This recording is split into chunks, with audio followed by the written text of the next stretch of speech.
Ngopi dulu.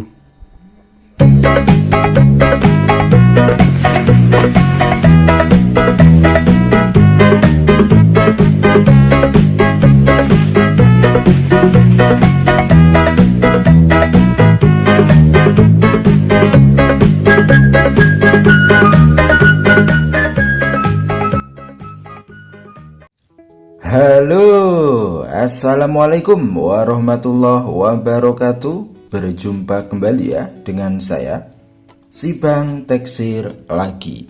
Bagaimana kabar sobat-sobat Teksir? Mudah-mudahan selalu baik-baik saja ya. Oke, di konten kali ini ceritanya Bang Teksir itu baru belanja kebutuhan alat tempur hardware ya sobat-sobat semua. Di sini Bang Teksir akan review biar sobat-sobat Teksir pemula juga tahu ya apa saja alat-alatnya yang memang berfungsi ataupun dibutuhkan khususnya untuk eksekusi hardware ya sobat-sobat semua. Di konten sebelumnya Bang Teksir sudah pernah bahas ya mengenai alat-alat teknisi handphone ya khususnya di hardware, itu sudah Bang Teksir bahas. Hanya saja di sini Bang Teksir sedikit upgrade ya sobat-sobat semua untuk di tahun 2022 ini ya. Nah, ini Bang Teksir akan sertakan ya sobat-sobat semua. Ini semua Bang Teksir dapatkan ataupun Bang Teksir belanja itu semua dari online ya sobat-sobat semua.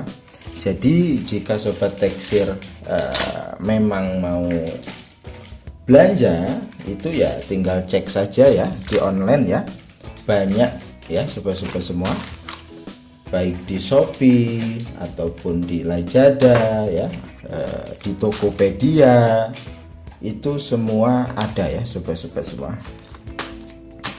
Nah, ini Bang Teksir belanja ya, ya lumayan menguras uang juga ya, tapi kita sebagai teknisi butuh ya sobat-sobat semua, ya gimana lagi ya.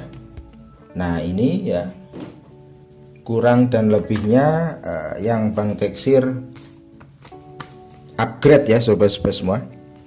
Ini untuk listnya, tapi tidak penting ya untuk listnya. Yang terpenting di sini Bang Teksir akan mereview dan beserta fungsi untuk di lapangan ya sobat-sobat semua. Nah, ini juga ada ya,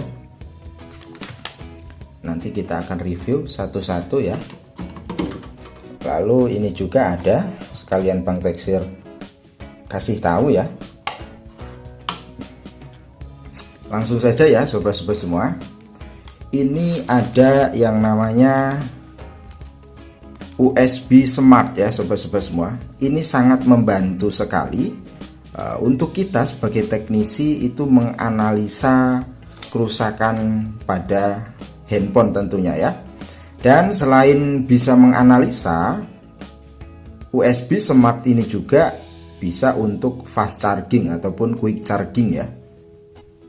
Untuk lebih jelasnya next time atau next content kita akan bahas fungsinya ya. Hanya saja di sini Bang Teksir merekomendasikan, jadi untuk USB Smart Charging ini itu banyak sekali di online itu bentuk dan mereknya ya sobat-sobat semua. Tinggal sesuaikan budget sobat-sobat Teksir saja ya. Nah, ini yang pertama ya. Lalu kita langsung ke barang berikutnya. Nah, ini adalah lampu UV ya. Jadi fungsinya ini untuk mengeringkan lem UV. Nah, lem UV-nya yang mana? Nanti kita akan perlihatkan ya sobat-sobat semua. Nah, ini lampu untuk membantu pengeringan proses dengan lem UV ya. Nah, itu yang barang yang kedua. Lalu ini selanjutnya ya, ini kayak gini juga Bang Teksir beli ya karena kalau buat ya nggak bisa. Ini buat thinner ya, ataupun pembersih lainnya ya. Kalau kita masukkan ke tempat ini tuh lebih simpel saja ya, ketika kita ingin membersihkan PCB.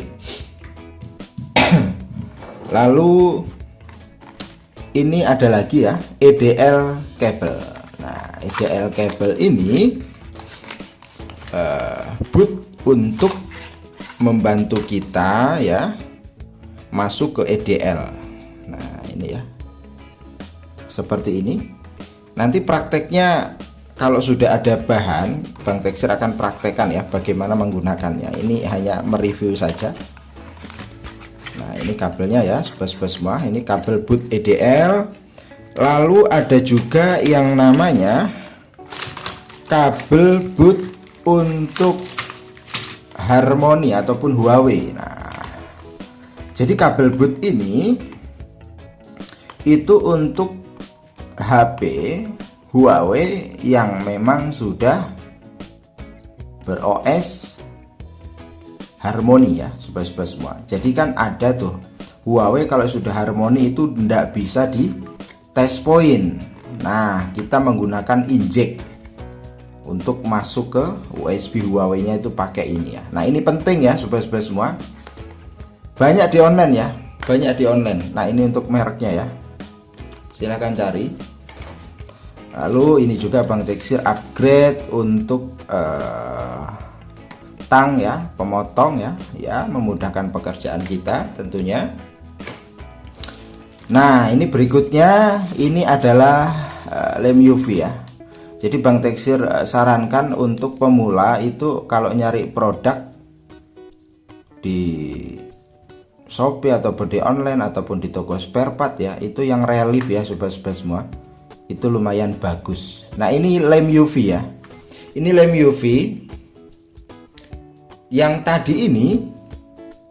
Nah, ini adalah untuk membantu lampu, untuk membantu mengeringkan proses pengeringan menggunakan lem UV ini ya. Paham ya sobat-sobat semua? Lalu ini apa ini? Nah, ini adalah alat pompa ya, yang fungsinya untuk membersihkan debu-debu di PCB ya. Kita pompa saja maka debu-debu akan hilang ya sobat-sobat semua. Lah, ini murah 5 ribuan ya, murah-murah ya sobat-sobat semua. Lalu berikutnya ini ada cutter ya. Cutter ini penting ya. Ini ya beserta ininya ya, tempat dan isinya juga ada ya. Relief juga ya sobat-sobat semua. Untuk memotong, untuk proses pembersihan lem ketika mau pengangkatan eMMC di samping-sampingnya itu bisa ya menggunakan ini. Lalu ada juga timah ya.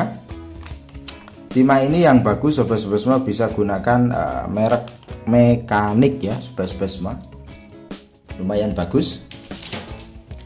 Nah, ini ada juga fluk.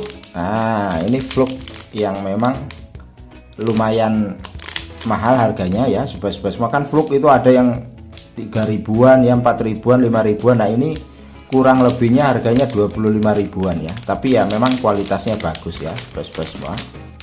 Nah, ini juga dari relief ya. Lalu ini ada toolkit ya. Ini untuk membantu kita ya.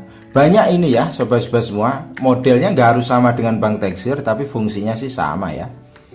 Untuk merek brandnya ya.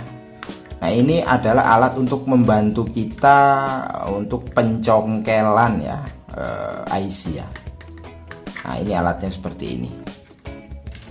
Lalu ini ada obeng ya. Obeng Bang Teksir itu kepalanya udah pada gundul. Jadi Bang Teksir beli lagi ya. Ya maklum lah, udah tahunan ya. Jadi ada kalanya kita memang perlu upgrade barang-barang ya sobat-sobat semua. Nah, ini dari merek Sansin ya. Ya lumayan recommended ini ya. Lalu ada juga pinset. Nah, ini pinset ya sobat-sobat semua. Ini juga pinset dari relief ya. Ini pinset seperti ini bentuknya itu ya lumayan mahal. Kan banyak pinset itu banyak ya sobat-sobat modelnya. Nah, ini juga Bang Teksir beli ya, yang memang dia modelnya berlubang seperti ini ya. Nah, ini Bang Teksir pilih ini pinset karena memang lancipnya itu bagus dan kuat juga ya sobat-sobat semua.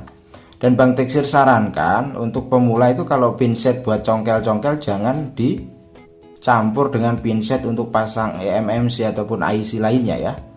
Jadi Bang Teksir harapkan untuk masalah pinset itu sobat-sobat semua pisahkan yang untuk congkel, kaleng ya, untuk pasang eMMC agar terjaga untuk ujungnya itu biar tetap presisi dan sama ya. Biasanya kalau sudah meleot kayak apa bosan itu susah untuk masang eMMC ya ataupun IC ya. Nah ini Bang Teksir rekomendasikan ya, yang merek Relief ini bagus ya. Lalu ini masih toolkit juga ya. Ini hanya pelengkap saja ya sobat-sobat semua. Ini juga ada bonus, ini juga produk dari Relief. Ada bonus buat nyopot LCD ya. Nah ini. Lalu berikutnya yang terakhir, nah ini ya. Ini adalah alat activation charger ya. Alat activation baterai. Jadi ini untuk bahasa simpelnya atau mudahnya itu untuk tembak baterai tanam biar memudahkan kita, ndak pakai jumper. Tentu saja ndak komplit, tapi ya sangat membantu lah ya. Dan bagi yang belum punya ataupun ya masih minim modal ya, jumper saja ya, sama saja ya, bisa menggunakan power supply ya sobat-sobat semua. Tapi bagi yang memang sudah ada modal ya, Bang Teksir sarankan upgrade ya. Bang Teksir sarankan upgrade. Ini untuk injek baterai tanam ya, ketika memang habis daya itu kan kita susah ya, kalau dicas itu ndak mau masuk dia. Jadi solusinya tembak pakai power supply ataupun pakai ini. Dan ini itu sangat cepat sekali ya pengisiannya ya sobat-sobat semua. Nah itu tadi ya sobat-sobat semua, untuk sekelumit informasi buat pemula. Jadi Bang Teksir itu upgrade ya. Ya memang alat-alat terdahulu itu udah mulai pada rusak, udah nggak enak ya, buat kerja itu udah nggak nyaman. Kebetulan Bang Teksir ada modal sedikit ya, belanja ya sobat-sobat semua. Nah ini ya. Jadi untuk sobat Teksir yang masih pemula ya nyicil, jangan langsung, ini ya berat ya, nyicil. Kalau yang mau belajar ya power supply dulu ya, terus blower ya, nyicil ya, jangan semua, kalau langsung semua berat ya. Lalu karpet, nah ini Bang Teksir juga ini baru ini ya. Ini agak lebar ya sobat-sobat semua. Karpet karet ini itu tahan ya, tahan panas dari hembusan blower, itu tahan dia. Ini Bang Teksir ganti dengan agak besar ya, jadi buat konten itu biar enak dan nyaman gitu loh ya. Nah itu tadi ya sobat-sobat semua, untuk sekilas informasi, mudah-mudahan bisa menambah wawasan pemula. Jadi bagi yang mau beli ya silahkan cek toko online saja ya. Untuk masalah USB Smart Charger nanti bagaimana cara penggunaannya, insya Allah di next konten kita akan belajar bersama-sama ya. Untuk pemula tetap semangat ya, terus belajar, jangan takut untuk mencoba, baik itu software ataupun hardware, gas terus ya. Dan satu lagi, ojo lali ngopi. Sampai berjumpa lagi di konten berikutnya. Kurang dan lebihnya Bang Teksir mohon maaf. Assalamualaikum warahmatullahi wabarakatuh.